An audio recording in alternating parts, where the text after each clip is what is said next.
Curtis, I want to ask you about my tirade on the Chinese Communist Party, and particularly given what they've done to the world, given what they've done to their people regarding this virus and how they've hid the information, how they've lied to people, how they've made decisions that have destroyed lives, property, economic well-being, and communities. How easy is it going to be to really take back the supply chain? We tell back, hey, bringing back the medical supply chain, bringing back the manufacturing supply chain.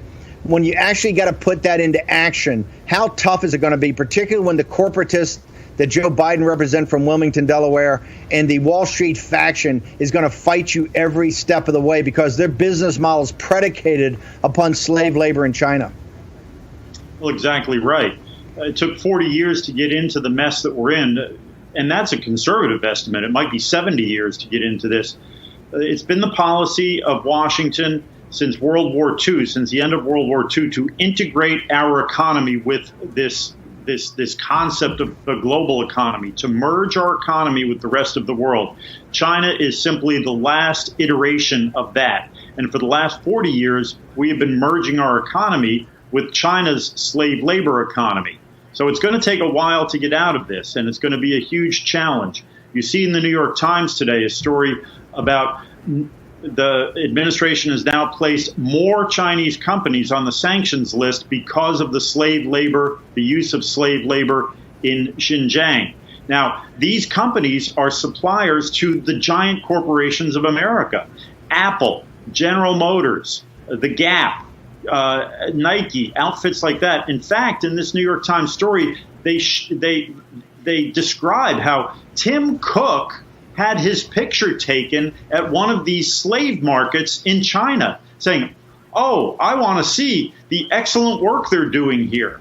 I mean, this is amazing. So do you think Apple is going to take this lightly? No. We have to turn this into a moral crusade.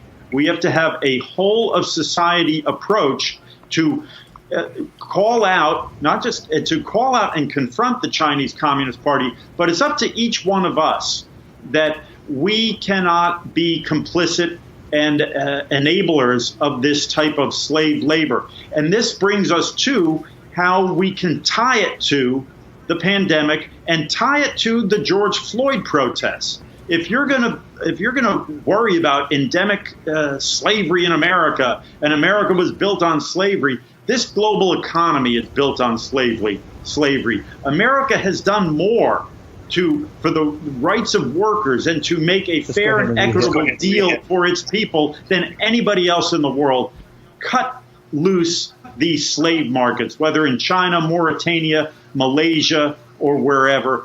Bring those jobs back home where people are paid a decent wage and have the right to ask for higher wages and better working conditions, which is more than they have in most of the rest of the world.